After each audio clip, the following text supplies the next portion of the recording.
Welcome back to Letter from Brussels, the podcast where you get to know Europe like you've never known it before. I'm Sean O'Kearney, and I'm joined as always by Julia Konowrowska, who's going to tell us which part of Europe we're visiting today. Today we're heading into the European skies. Hello, everybody. Drones are becoming more and more a part of daily life in both the rural and the urban local communities, to the point that we're even saving lives. And the safety and well-being of their citizens is, of course, the prime concern of local leaders all over the Union. And as we'll also see, drones might even play a key part in helping to protect European unity and democracy too. For all of that, we're joined today by our policy experts, Abdul Diallo and André Lauter. Hello and welcome to you both. Hello.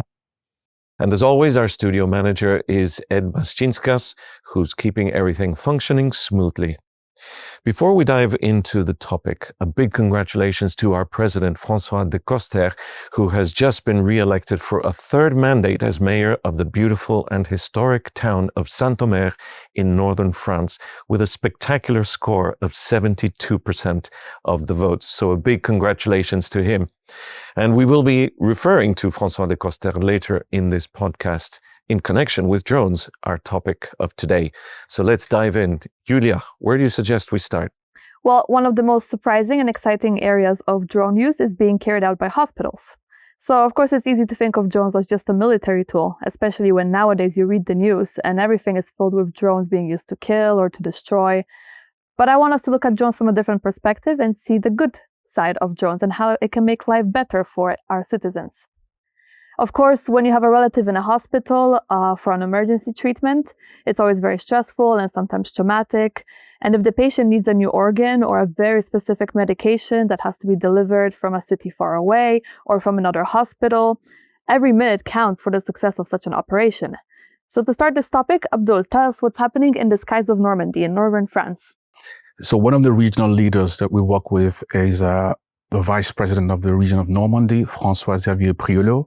He's also the mayor of the town of Louviers, and last year his local hospital tested out a way of sharing vital medical supplies with another hospital, which is situated 15 kilometers away, via drone instead of via a van driving on the road.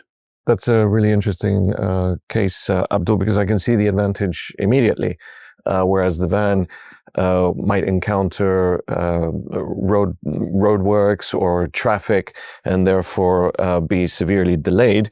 The drone can fly straight from one hospital to another and deliver the blood samples or medication in a much more predictable way. Exactly. In the case of Louviers, it takes just 15 minutes for the drone to make the delivery, which is half the time it usually takes. So normally it takes a full 30 minutes. It takes 30 minutes, and plus the drone can also work night and day, whereas at van delivery depends on the availability of drivers and vans. Of course. What does this drone actually look like? Because most of the ones that I've seen are more like toys that you can hold in your hands. Now, this one is significantly bigger. It has a payload that carries 3 kilograms of supplies. Its size is approximately as long as a typical plane cabin suitcase. Although it's narrower, its wingspan is 2.7 meter, and then it has several propellers to give it speed and stability. And it can travel very fast, actually, at a maximum of 110 kilometers per hour. Mm-hmm. So it's a fast-flying suitcase. Turning to you, André, as our expert on environmental policy, so not only is the use of this drone faster, more reliable, but I imagine, therefore, it's also cleaner and a cleaner way of transporting these goods. Absolutely, you've cut out the van entirely, so the emissions caused by driving and the pollution if it's an internal combustion engine, and the congestion if we're talking about the city. And then if you use renewable energy to power this drone, you have a net zero operation. And we know today every little bit counts. So it's very efficient in an environmental way as well. Exactly. Every little bit counts because the pressure that we humans are putting on the Earth's atmosphere is causing the atmosphere's behavior to change, something we call climate change, which is getting worse. Well, that was a great example. Julia, do you have other examples of where drones have actually saved lives? Absolutely. For the next example, we're going to travel to Spain, to the capital city of Madrid, where a drone helped police prevent a tragedy on the outskirts of the city. And Madrid is a city I know well, but we also had recently the deputy mayor of Madrid who was active in our network. Tell us what exactly happened there. It could have been, from what I heard, an extremely sad story, but thanks to drone technology, it ended well. Tell us what happened. Well, it happened in June last year when the temperatures were very high in Madrid. And what happened was that an elderly couple, both of whom have Alzheimer's, they were in a semi-rural area at the southwestern edge of Madrid, and they got lost. They were missing for almost 24 hours when a patrol car spotted the man inside a 2-meter deep ditch. He was unconscious, but his wife was nowhere to be found. So they called in the drone, and eventually they found her, but she was in the middle of a farmer's field 300 meters away from where the husband was found. And I mean, that sounds really dramatic. What state did they find her in, and how did she get there? Well, the drone footage, which was released online by the police, shows the view of the fields and a tiny white speck in the middle of one of them, surrounded by other fields and the nearest houses off in the distance. As the drone zooms in, you can actually see the body of a woman lying on the side of the ground. And of course, she was also unconscious. She was lying in the sun for hours in an open field with no shade. So for anyone, but especially for an elderly and vulnerable person, it was a very extremely dangerous situation. And then what happened? What did the police do? Well, you can see the police running across the field to get her. She was obviously dehydrated, so they first gave her some water and then they carried her to the patrol car. And in the meantime, the ambulances had arrived, so the couple first received first aid and then they were transported to a hospital. But it's really the police drone unit here that was essential, because what could have been a search lasting several hours or even days, with a high chance of a tragic ending, was actually a successful rescue that happened much more quickly and efficiently. Absolutely. A huge relief for this couple, of course, and for their relatives. So we're seeing how drones are rapidly becoming essential tools in our local communities, helping hospitals, helping the local police keep people safe. And other examples of how drones are being used that we came across when preparing this podcast include the entertainment industry, of course, or, for example, the region of our president, De Coster, the region of Hauts-de-France, which is leading in the logistics industry. And recently they teamed up with Airbus to trial the use of drones for the delivery of parcels between businesses with payloads of up to 1 ton, 1,000 kilos. We heard about the one in Normandy between hospitals having a payload of 3 kilos. This one they're trialing up to 1 ton. So obviously drones are also used in monitoring inventories in large warehouses. So lots and lots of applications of drones throughout society. But today we're focusing on the use of drones in safety and saving lives. And of course, there is one other aspect that we can't fail to mention. Let's first, to introduce this part of the podcast, let's first listen to a clip from Barry Andrews, an Irish member of the European Parliament and a member of our Renew Europe political family. In the clip, he's talking about how drone technology has transformed security and defense, and how the capacity of the EU and its member states is being constantly tested. Here's the clip. He's giving a speech in the European Parliament. The suspect, of course, is an imperialist Kremlin that believes that Europe is unprepared. In my own country, as we prepare for the assumption of the presidency later this year, the ability to counter drone incursion takes on urgency. Ireland has already seen suspected Russian drone activity in the vicinity of Dublin Airport during President Zelensky's visit to Ireland in December of last year. It is entirely reasonable to expect this to increase as Ireland hosts world leaders during the presidency in the second half of the year. So there you have it. With the Russian threat constantly evolving on many fronts, there is a lot happening around the Union at all levels of government. Andre, what can you tell us a little bit more about that? Well, what Barry Andrews is saying is extremely important, because you have many people in the Western Europe who think that the Russian threat affects countries that border Russia in the east of Europe. But it's far from that. Luckily, we have leaders across the Union who understand the challenge. In Wallonia, in Belgium, our member Olivier de Wassèges recently sponsored a resolution that calls on regions, universities, research centers, businesses and industrial parks to join together and accelerate the innovation in this field. So not only production of drones, but also defensive anti-drone technologies. Anti-drones, that sounds particularly interesting. And let's in fact play another clip of Olivier de Wassèges explaining to the opposition parties of the extreme left why he proposed this initiative.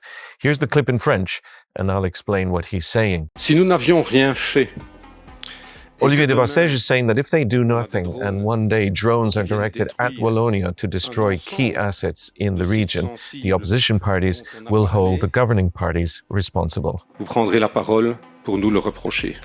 Yes, and actually Olivier de Wassèges went on to remind the opposition of the devastating floods that hit Wallonia in 2021. So with that experience, he argued that they have a duty to try to foresee what future disasters these might be and to prepare for them. Exactly. And foreseeing, in our jargon, we refer to it as foresight planning. And Olivier de Wassèges is showing the leadership that is needed in this respect in terms of future hostile drones and building drones, and as we heard, anti-drone technology that protects people and infrastructure from possible attacks. And of course, I want to mention that the next steps in taking forward the proposal by our member de Wassèges will also involve our Vice President, Willy Borsou, in his capacity as President of the Walloon Parliament. So, André, as we're focusing today on drones saving lives, can you give us an example of this from the military perspective? I can give you a couple of interesting examples, and one proves that the security in the eastern border means security for the whole of Europe. Now, last year in Estonia opened the first drone training center in Nurmsi. What is interesting about this center is that the 5 million euros needed to build it was provided by Luxembourg. By Luxembourg? Yes. What's the relevance to Luxembourg? Well, it's because it's a part of the European Permanent Structured Cooperation that aims to reduce duplication of infrastructure, and it's developing what we call European strategic autonomy. So this was no charity by Luxembourg, it was actually in mutual interest. And in fact, clearly that's what we have to do, that's what member states of the European Union have to do if we want to reduce the dependence on non-European actors for our military capabilities. Of course, and it might at the moment be most relevant in Estonia, but the expertise developed there in this drone training center will be shared with partners across the Union. So we're all better off. And what exactly will they be teaching in that center? A part of basic skills in flying drones, the training there will contribute to what's called the European Drone Wall. And the European Drone Wall? Yes, it's a high-tech physical wall. No, it's a high-tech monitoring system that involves different kinds of devices. They provide 24-hour surveillance of our borders. Some of these devices include drones that detect any hostile drones, or even swarms of drones that might enter the EU territory or airspace. And this kind of drone operation requires very sophisticated piloting skills and, of course, AI and software. And they will be teaching that in this Nurmsi drone training center to protect European skies in the future. Okay. Do you have other examples that are worth pointing out from the military perspective? The other example is the eastern Estonian city of Tartu, which I believe you visited in 2024. Yes, that's right. It was January 2024. Tartu hosted the European Capital of Culture. The mayor of Tartu is Urmas Klaas, who's a very active member in the European Committee of the Regions, and of course our group Renew Europe. But what's the connection between Tartu and drones? Well, now we've made the full circle. We started with hospitals and drones. Now we are mayor of Tartu, Urmas Klaas, our member, inaugurated just a few months ago a War and Disaster Medicine Center at the Estonian Military Academy in Tartu. Let's repeat that again. The War and Disaster Medicine Center. Exactly. So we have wars and disasters, dual use at its best. As part of the new center, there is the largest simulation hall in the Baltics. And in this hall, medical teams will be able to train how to use drones for what's called telemedicine. This is to carry out remote diagnostics of wounded troops on the front line, or even deliver life-saving aid kits until they can be rescued. That sounds incredible. In fact, it sounds like science fiction, but it's already happening. So not only are drones being used in many different ways to save the lives of individuals, but also we've seen with the Estonian and Walloon examples that they are becoming an essential tool to provide collective security for the European Union, for its citizens, and of course for our freedom. Well, thank you, Andre, Abdul, and Julia for taking us on this tour of European skies. Before we finish, let me ask you all a question. Have you ever seen a drone flying in Brussels? Or perhaps you've flown a drone yourselves?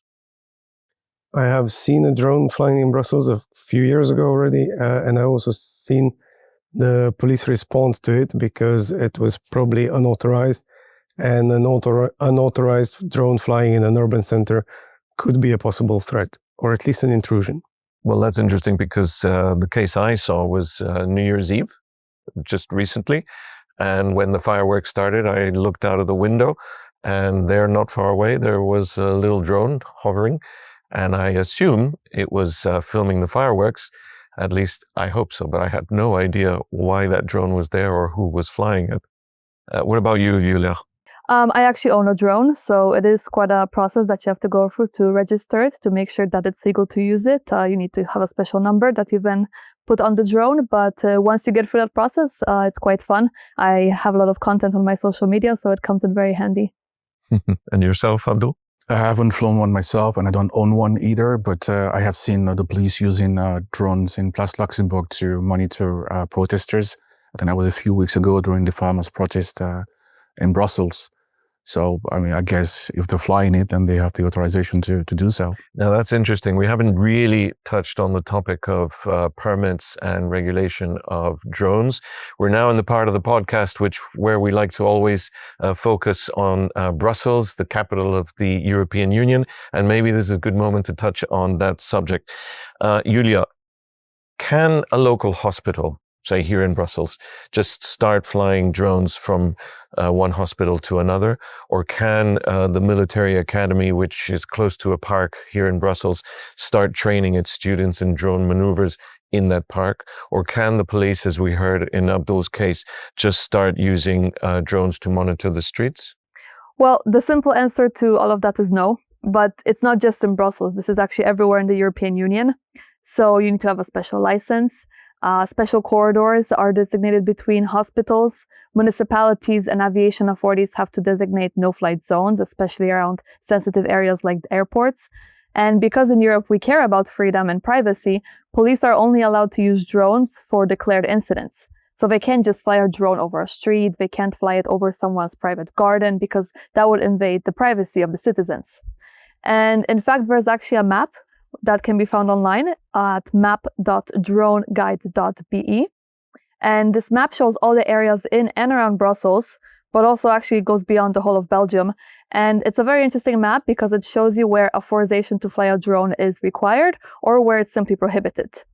And it's very interesting because it's basically a way of seeing the volume of sky above Brussels. And it helps you understand where can the drones actually be flown, what permits are required, at what height different permits kick in. And it's just a very curious way to see the EU's capital and to understand better how the skies of Brussels are actually managed. Yeah, I had a look at that website, map.droneguide.be, and it really is fascinating. You click on different features and they start lighting up or turning off on the map. So you really start to get a sense of how the sky above Brussels is regulated and managed. Well, thank you, Julia, and thank you, Abdul, Andre, and our studio manager, Ed. What we've learned preparing this episode of Letter from Brussels is that the subject of drones is vast, and frankly, it feels like we've only just scratched the surface. And those people like us who are passionate about local communities and how they are managed will from now on have to think not just about the landscape of a city or rural community, but also about the skyscape. Because the reality is the future is already here. Remember to subscribe to this podcast, Letter from Brussels, on YouTube or wherever you get your podcasts. Subscribe also to our monthly snapshot, Streetfield, which brings you up to date on how Liberal and Democrat leaders are transforming local communities across the Union. It lands in your inbox on the first Tuesday of every month, and it's a perfect read while having your morning coffee. That's all for now. Until next time.